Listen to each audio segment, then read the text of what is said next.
I'm Dietrich Klinghardt. I'm a medical doctor. I received my training in West Germany, and as a young doctor already moved to the US because I loved the United States. I passed my tests here and have been licensed here since 1983 and have been practicing here really since then. But I go regularly back to Europe to both teach there and to learn what's new over there. And so I'm being like a dual agent, bringing things that I learn here back to Europe and things that I learn in Europe back to here. And I have a practice in Seattle that specializes in the treatment of chronic illness. And we sort of slowly moved up our ranks, me and the doctors that work with me. The average patient that we have has seen 23 other physicians before they've seen us. So we're sort of like, if you want, like a late stage of the journey that patients are on after they've maybe failed or have given up on other treatment modalities. And so in that position, were also forced to look deeply into the causes of illness. And the main thing that we discovered is that illness is not a static thing, that the foundational causes of illness are now quite different from what they were 30 years ago or 35 years ago or 40 years ago. I graduated in 1975 from medical school, and none of the things I've learned in medical school have prepared me for what we see now in the medical practice. I teach a lot of medical students that come through my practice, both from naturopathic schools and from traditional medical schools and osteopathic medical schools, and I am aware that the teaching in the medical schools to a large degree is lagging behind the evolution of illness. Like when I graduated from medical school, we didn't have a single lecture in those 5.5 years on chronic fatigue or on chronic pain. All the lectures were on acute pneumonia, on rare fatty acid disorders, which we never will see in our whole life as a physician. But the things that we encounter now every day, we didn't have a single lecture on.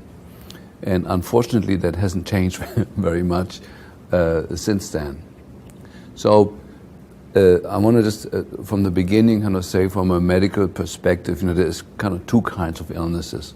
There is the illnesses that have a name, the traditional illnesses like diabetes or hypertension.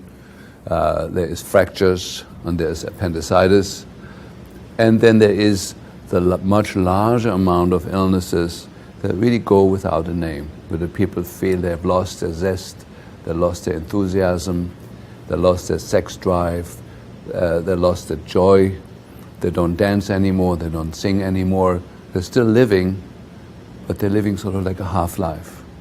And our experience, of course, with the patients that we see is that every patient that we see is in that category. The main symptom, if I would put it in two words, is loss of zest.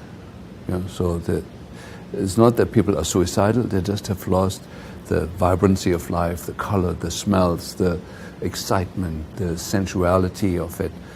And we see that everywhere where we look, we see the same picture. I visit a lot of other colleagues and other practices, both here in the US, Canada, and in Europe, and see the same picture there. And so we, over the years, tried to distill down what is it really that has changed in illness and what is causing this strange state that we're in, that we're observing worldwide. And we really were able to distill it down to just a few factors. The main one being people have increasing numbers of chronic infections. We don't see the acute pneumonia very often or the acute staph infection. Yeah, those exist. They usually end up in the hospital, and the hospitals are doing a good job with the acute stuff. But chronic infections are even denied by the medical community that they exist. Chronic Lyme disease, chronic mycoplasma infections, chronic Epstein-Barr infections. They're given sort of like a side, there's sort of like a sideline in the teaching and the medical community and are not giving their true place, because they seem to be active in almost everybody that we see. Chronic mold infection, chronic parasite infestation. Those things have been extremely rare when I graduated from medical school, and now it's our everyday discovery in our patients that are chronically ill that they have these things. And so when we look deeper, what is it that has changed in the last 15, 20 years that these chronic infections have become so prevalent? And what we discovered is very simple. It's the exposure to electromagnetic fields. The only thing that parallels the exponential increase in in chronic neurological illness, with the low-grade depression, the insomnia, the muscle aches and pains, and the fatigue, and the strange neurological symptoms with tingling, numbness, vibration in the body. That increases exponentially. The number of children to be diagnosed autistic doubles every 5 years now. There's no more an issue, well, are we overdiagnosing it? No, it doubles every 5 years. The only thing that parallels that increase is the increased exposure to man-made electromagnetic fields, largely in the high-frequency range. There's some exceptions that have also increased, but largely it's the high-frequency range from cell phone radiation, from the Tetra network that the police and other systems are using. The smart meters are the worst invention that we followed in the last 2 years. There's absolutely devastating consequences that I will share with you. The only development that parallels the exponential increase that we observe in neurological disease is the exponential increase in exposure to man-made electromagnetic fields. So as a scientist, we don't have to look very far, but neurological disease, Parkinson's, MS, ALS, autism, learning disabilities in children, behavioral problem in children, that's all exploding exponentially. And the only thing that fits from an environmental perspective and from an epidemiological perspective is that this is the electromagnetic waves that are penetrating our body that are responsible for this. And fortunately enough, we have good science now. Over the past 80 years, more than 6,000 research studies have been published on the biological effects of electromagnetic radiation. The majority of these studies have shown biological damage being done. Of the many more recent advances in research, one notable study was published earlier this year by the University of Athens. The results over an 8-month period showed 143 proteins in the mammalian brain were altered after exposure to either a mobile phone or a DECT phone base, including proteins which have already been linked to Alzheimer's, glioblastoma, stress, and metabolism. Lead author Adamantia Fragipoulou states, "This study is anticipated to throw light in the understanding of health effects like headaches, dizziness, sleep disorders, memory disorders, brain tumors, all of them related to the function of the altered brain proteins." This permanently destroys and alters the manufacturing of these proteins, meaning it completely changes the human organism permanently. The DNA inside the cell is a booklet, an instruction booklet, how to make proteins. And we have about 120 to 200,000 different proteins that are in the cell or in the cell wall. The receptors, how the cell wall communicates with the outside environment is through proteins. And inside the cell, the manufacturing that each cell does of antibodies, of neuropeptides, of hormones, of cholesterol, of building blocks that the body needs to replace, used up body parts, that's all done by proteins. Even the physical structure of your body changes. We've seen a host of people that had normal body weight for 40 years or 50 years, and suddenly their weight exploded when the phone company put up the cell phone tower 200 yards from their house, not even that close, 300 yards from their house. We've seen cancer rates shoot up the moment the network of cell phone towers was established in the house. We had a co-worker with us who had a son who was very, very sensitive to electromagnetic fields, and she lived here in Seattle, and he couldn't go to school because the schools at the time already had wireless installed in the schools, and he couldn't tolerate it. So she moved to Portland and then couldn't tolerate it there at all. Then moved over to Ashland, which claims itself to be one of the greenest cities in the world. And then when she Googled the cell phone towers next to the home that she had rented, she found that within 200 yards, she had over 90 cell phone installations that were broadcasting into her home, and her son was virtually going nuts. And then she moved out in the country, decided on homeschooling, and the boy's been doing well ever since. So after observing like some very very clear-cut clinical situations where people were affected by the nearby cell phone tower, we became very meticulous in asking people about their homes and looking at the literature. I got certified in building biology, which is the sort of science in Germany that governs these issues, where we learn how to use different instruments to measure these phenomena in the house. And the first thing that we noticed is that the most important time in the day when we are vulnerable to the influence of incoming cell phone radiation is the nighttime, when the parasympathetic nervous system is active and the sympathetics are withdrawing. That's when the damage is done, most of the damage is done. And so we moved very quickly in telling all our patients a set of instructions. So our patients have to turn off all the fuses at night. That decreases a phenomenon called body voltage, and I think I don't have to go into this, probably explained in another part of the video. We have people have to get rid of their cordless phones, because the cordless phones broadcast a signal 24 hours a day into the rooms wherever the person can walk and have reception. That is a very devastating radiation that was also tested in this Greek study that I just mentioned. It destroys the same number of proteins that the incoming cell phone radiation does from the outside, the cordless phone at home. So since 6 or 7 years, my patients are not allowed to have a cordless phone in the house. They have to go to Radio Shack, spend $25 for a corded phone, and that solves it. Then the last step that we do, that every patient gets to measure with the instrument from Gigahertz Solutions that we use, measure the density of microwave radiation in the bed location. That's measured in microwatts per square meter. And if that number, for me, if the number is over 5, it's an unacceptable sleeping location. First of all, we look in the house. If you find a location, there's eddies, we call that. There's turbulences created in the house where often you find a location where the reading is low. If you don't, the person need to use protection in the house. And there's 2 ways of doing that. One is a wall paint that contains graphite fiber, carbon fiber, and conductive particles that creates a Faraday cage in the bedroom.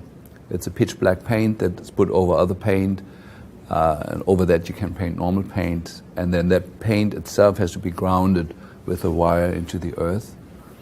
And the windows are covered with curtains that use a silver-coated cloth that reflects the incoming cell phone radiation to the outside. Now, with that, in general, it's possible. Every place that we've looked at so far to bring the radiation down to the level where it's acceptable. Now, I want to roll this forward to the clinical picture. Half my practice is the treatment of autistic children. And we realized very quickly when we did this that there's 2 kinds of autistic kids, the ones that recover and the ones that don't recover. And the ones that recover are the ones that follow exactly this set of instructions. It is hardly done with the vitamins and with the other things that we do, with the behavioral therapies. They have a minor effect on it. The moment we protect the sleeping location of the child, the autistic children are recovering. Now, I can say that with great levels of certainty now for 2 reasons. One, because I have a large group of people that follow my teaching in Europe, and the Europeans, when they hear that, they get the idea and run with it. In America, unfortunately, especially the husbands have become a huge obstacle to this.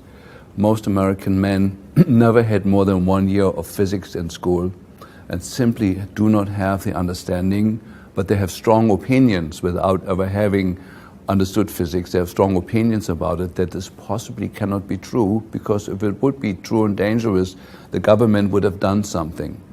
Well, you make up your own opinion after watching this film. So what we did then is a study where we took 10 autistic children and went back to the sleeping location where the mother was when she was pregnant with that child, and compared it with the sleeping location of a mother that gave birth to healthy children. We had 10 mothers in that group, 10 mothers in this group, and in the group of the autistic children, we found that the measurements that we got for the microwave exposure in the sleeping location of where the mother was when she was pregnant with her child was elevated compared to the group of children that were normal. The same measurement we got by measuring body voltage. This is the exposure just to the ambient field, electric field in the home created by the electric wires in the wall. Found the same number, that the exposure, that the electric charge that is built up in the body was by the factor of 10 times more in the sleeping location where the mother was sleeping when she was pregnant with her child. And with that, the exposure to man-made electromagnetic fields has become the first factor that could be isolated ever in autism that could predict autism. I can go to the home of a pregnant mother now, take those measurements, and give her a reasonable assessment what her chances are to give birth to a child that will later be diagnosed as autistic.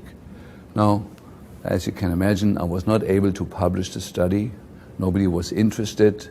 10 children was too small a group to say something, even though the differences are so dramatic that even the 10 children led to a huge statistical difference. But I wasn't able to publish it because of the special interests that are now have found their way into the medical journals and the peer-reviewed journals. I think it's important to say that now the communications industry has become the largest lobbying industry in politics, larger than Big Pharma. In fact, by a factor of 3 times more powerful than the pharmaceutical industry, which used to be the most powerful arm, bending the decisions in Washington and in all Western governments for that purpose. So we weren't surprised when I wasn't able to publish these data, but it made us even more aware of the fact that we need what is called preconception health care. If somebody is planning on becoming pregnant, moms and dads need to know this information, that they have to protect the sleeping location of the mother from these fields that are absolutely tweaking the epigenome and the genes of the fetus that grows in there, predicting that this child will never reach its true genetic potential later in life because these early exposures. So one of the points I'm trying to make here is, if a fetus is exposed to microwave from cell phone radiation or from ambient man-made fields in the house, the fetus is affected by a factor of hundreds times stronger than a fully grown-up brain, even though it's not harmless for the grown-up brain, but the damage is somewhat contained. So we have what I call nighttime technologies to protect people, which is the most important time. At nighttime, all the fuses have to be off. That means those fuses also switch off the breaker switch, also switches off the wireless internet, it switches off all telephone support systems, it switches off your alarm systems, which are equally bad. It switches off everything, every appliance inside the house. It probably does not switch off the smart meter. You know, we've had some smart meters that were on the same electric system that you could actually switch off with the fuses, and others you couldn't. That's at nighttime. You also need the protection from the incoming cell phone radiation.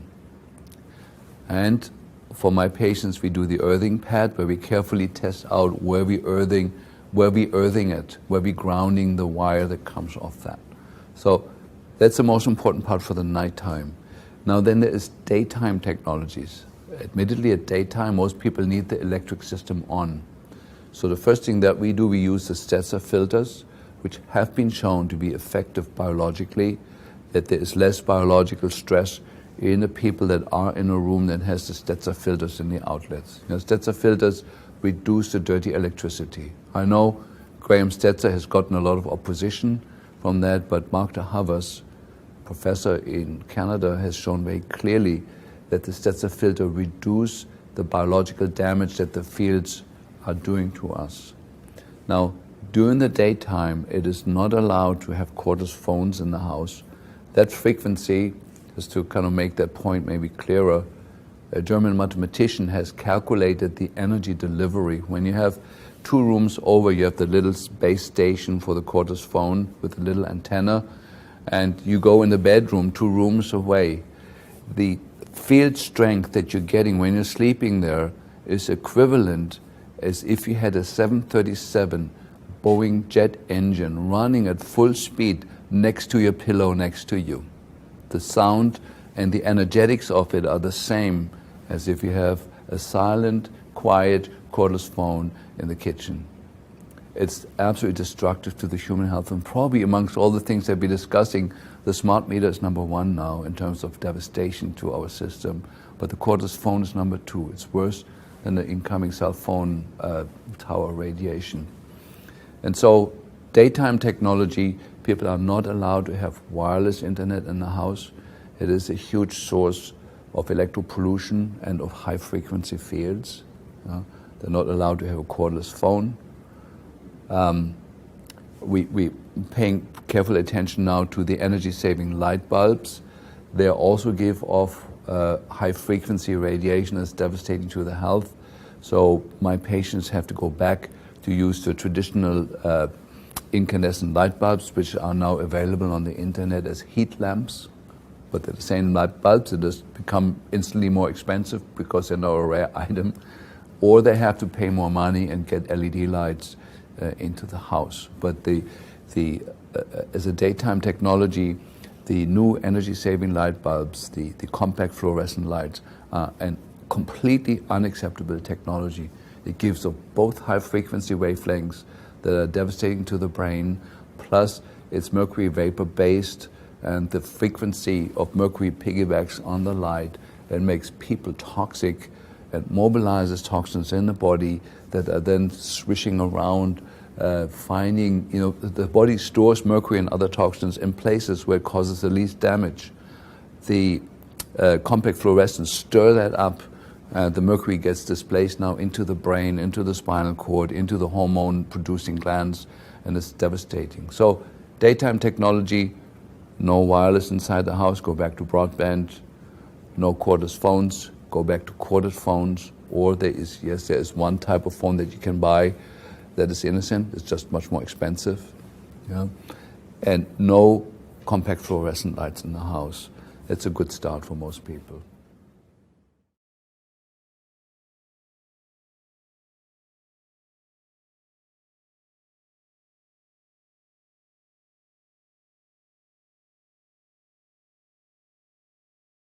And then the smart meters came along. Now, let me talk about the smart meter. The smart meters are sold to us with the idea that the electric companies can feed back to us what rooms in our house and what instruments in our house are using excessive energy, and that the company will make some suggestions how to moderate our electric consumption so that our home is more green. It doesn't contribute to the use of electricity so much. That's what is being sold to us. But in fact, what we're getting when we have a smart meter on the house is a report that shows, yes, 3 days ago you used that much electricity, period. The electric company can tinker with the data that it's collecting and actually find out, that every Tuesday and every Thursday they have an electronic babysitter because nobody is at home, to sit the baby. They can figure out how much your TV is using. They can see the signature in the frequency pattern that is there, and they're actually selling those data to the to advertisement. So it's a business. It's a business that does not serve currently the way it's practiced at all the reduction of energy usage. Now, the smart meter sends an impulse, microwave impulse at 900 megahertz, between 17,000 and 190,000 times a day through your home, through the entire home. And that radiation can be over 600-fold, we measured it, of even by the EPA. The EPA set standards of what's acceptable, and these standards are way, way too high for our biological health. And we measured homes where it was up to 600 times above the standards that is set, which are way too high to start with, 600-fold. So what happens with the smart meters, there is a router that sends the information back to the electric companies, and whoever has their home closest to the router, that smart meter becomes a transmitter for the smart meters that are further away. And that smart meter then becomes a source of much, much increased radiation, microwave radiation that goes into the home that is sitting on at levels that we measured that were up to 600 times higher than even the high level that the EPA sets as acceptable. And here's what we've seen. One of my patients, a good friend of us, had a husband with Parkinson's disease who was doing okay for many years. The smart meter was installed. Within weeks, the patient has a dramatic downturn in brain function. He was no longer able to walk, and 6 months later, he died. My patient, who had recovered from Lyme disease 10 years ago and was in very stable, good health, the moment the smart meter was installed, her health went down, and she can no longer sleep any night. She has a constant feeling of vibration in the body. She feels like she's losing her mind, and she had to evacuate her home to save her life. She moved back in with family members. She has a beautiful home here in Mercer Island in Seattle, in the richest, wealthiest area, in a home that she can no longer live since the smart meter is there. Now we're trying, me as a physician, I try to explain to the electric company that, that they're destroying the health of the patient. The electric company, of course, tells us, well, there is no laws overseeing the electric company is completely given free rein. As far as we know, the smart meters were never studied for the safety for humans.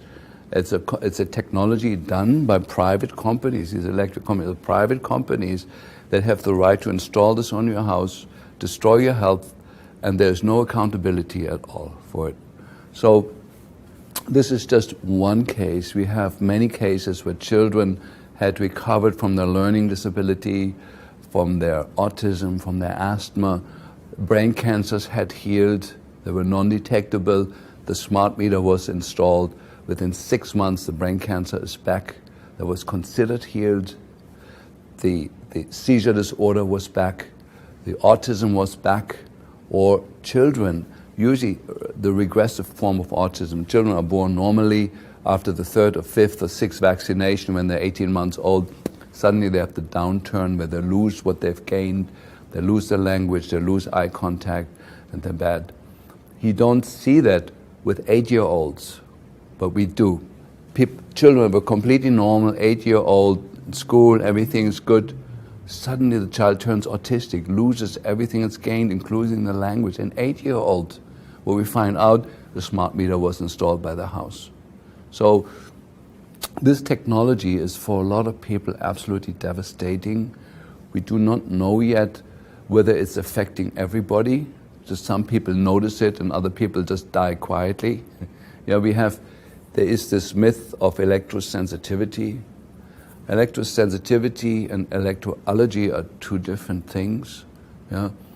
It is our experience as physicians that everybody is equally electrosensitive. You install this thing, measurably certain things in your health go down. We tracking now, I say it here on TV, certain sensitive parameters of it. One is an inflammatory marker called TGF-beta1, goes way, way up as soon as the smart meter is installed.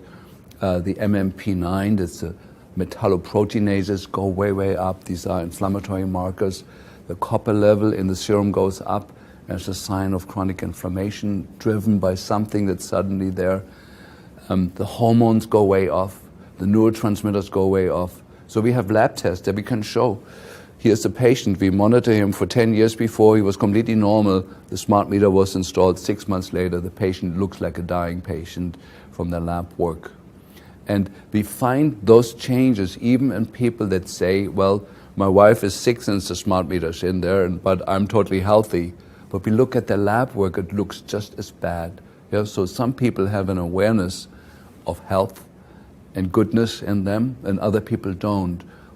But from what our experience is, that everybody is affected by it. It's not just a few 3% of electrosensitive people.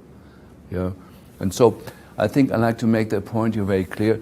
This is a devastating wrong technology that is, in the first place, completely not serving the purpose under which it's sold to us. It seems to be a marketing tool. It seems to be a tool to spy on people's homes for advertising purposes. We do not see any positive outcome that anybody has been informed of. Yes, every time your swimming pool goes on, your electric consumption goes up threefold. There's not the information that the patients get.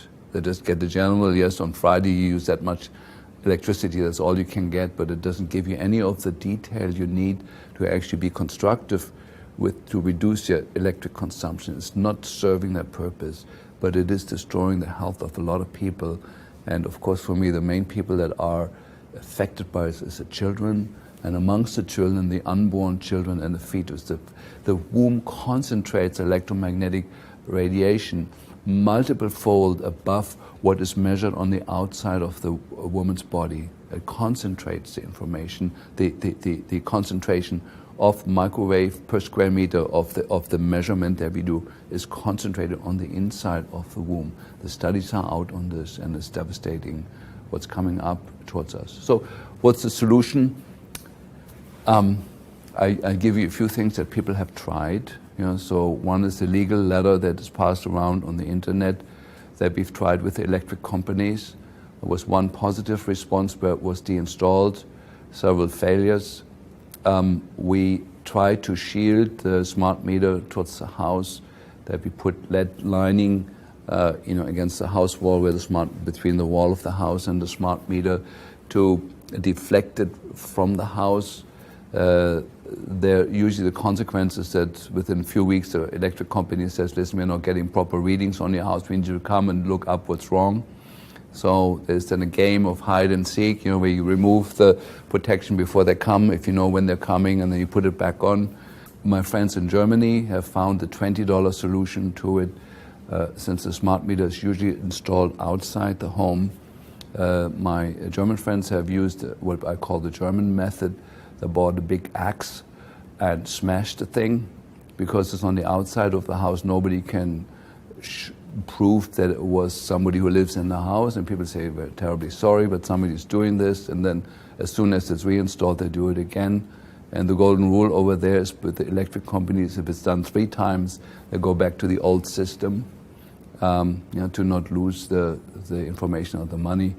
And so I don't know currently technically if there's a better solution out. We are trying as physicians to inform the electric companies, assuming that they themselves don't know this information, that since the smart meter is installed, our patients have high blood pressure peaks. Erratic high blood pressure is the most common symptom that we see, and irregularity of the heart rate, of the pulse. Those are the first warning signs before the nervous system goes completely off. And so we're writing letters to the electric company and try the peaceful warrior way first, which has worked in some cases and not in others. And so then there's these other stages that we have tried. And I like to say, maybe as a conclusion to what I'm saying, I would say about 80% of health problems that we see now are caused or contributed to by the exposure to man-made electromagnetic fields that have never been studied for their safety. In fact, all the studies that were done, that were correctly done, show they're not safe. There is frequency bands in the electromagnetic spectrum that could be used in intelligent ways without harming us. There was a beautiful technology out called fiber optics, which was absolutely beautiful and clean and would have done everything that we need the communications industry to achieve. In Western country, there was a beautiful, perfect technology that is now sort of being made redundant with a technology that's devastating to the human health, which I don't understand. You know, we had something good and we replace it with something far worse. We see the same phenomenon worldwide in the Western world, but also now in the Eastern world, you know, where cell phone towers are erected every day. We see the same health problems originating in people. We know cancer rates are going up. There was a famous study in Germany, was the NILA study that shows, you know, cancer rates in a community where there's no cell phone tower, when there was compared, when you bring the cell phone industry in, for 5 years there's no increased cancer rates, and after 5 years it goes up, and after 10 years it's about fourfold, and that has now been confirmed by various other studies. It's just, you know, and of course, this was a study done by friends of mine in a town in Germany called Niele, you know, where the judge ordered that the cell phone industry had to pay for the study. And so it showed the increased cancer rates starting after 5 years, shooting sharply up. And then, of course, the German government asked the cell phone industry, what you want to do about that? And the cell phone industry in Europe said, well, we need to do more studies. And guess how long they did their studies for? For 4 years. They did 10 studies, paid for by the German government for 4 years, and showed no increase in cancer rates in 4 years. Well, we knew that before they did that there was no increase in cancer rates for 4 years. But we don't live just for 4 years. You know, some of us live even up to 40 or 50, maybe even 80. And so it's a sad story of our time. You know, my parents had the Second World War and Adolf Hitler to deal with. You know, we have this issue as the big issue of our time. You know, the toxicity issue that was from the 50s to the 90s, and many of us fought the battles on that. I was involved in the amalgam war. You know, it was called the Third Amalgam War. You know, trying to get mercury fillings out of the teeth of people. We were largely successful on those fronts, but sneaking up on us was the communications industry, using wavelengths and using methods that are unnecessary, unhealthy, dangerous, and are simply driven by greed. They're not driven by any intelligence. You know? And everybody can have their computer and they can have their cell phone, and there is safe ways of doing that, but it's not what we're doing currently. Yeah, so here's something people could do prophylactically. Those of you where the smart meter has not been installed. So typically the way that happens is while you're out at work, the electric company comes and puts a smart meter on the outside of your house. And to prevent that, you can Google the word smart meter lock, where you put a lock around the place where the smart meter would be installed, and you can put a lock around that so nobody can come and sneak up on you and put it there. And at the same time, you send a registered letter to the utility company, say that you're requesting not to have that installed because there's somebody in the house who is highly electrosensitive, who has been shown to have severe, devastating health effects by being exposed to the 900 megahertz wavelength range. And that has been successful.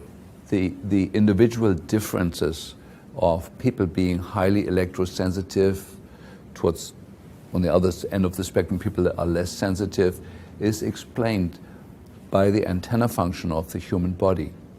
It's the composition of minerals, the density of minerals, electrolytes, the water content of the system, even the body size. You know, it's been shown that people that have bigger bodies tend to be more electrosensitive. You know, the smaller people are, the less likely they are going on reception to these phenomena. So larger people, funny enough, are more affected than smaller people. So most of the most severe allergic and electrosensitive people that I've seen were large people.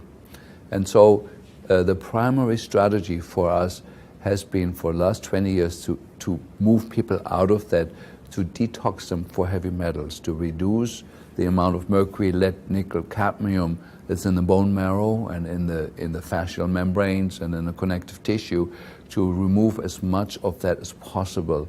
And that has been very, very successful as a strategy. And then there's a part number two, the shielding of the electric wiring in the body is the myelin sheath around the nerves.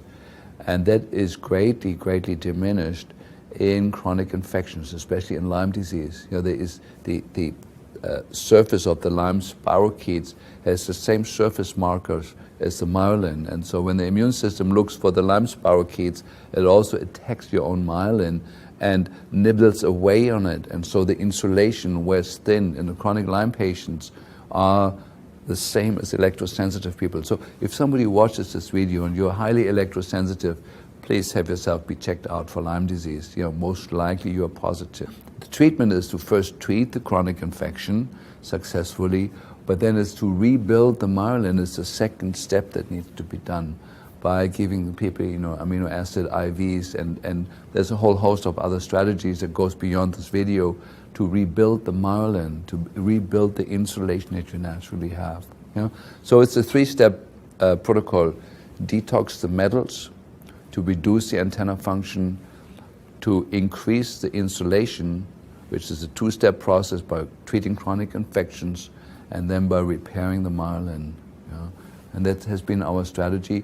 Maybe as a last word, so like a technique or a set of procedures that we do involves also the use of fungal products. You know, the mushroom extracts have a unique property in protecting people from electrosensitivity.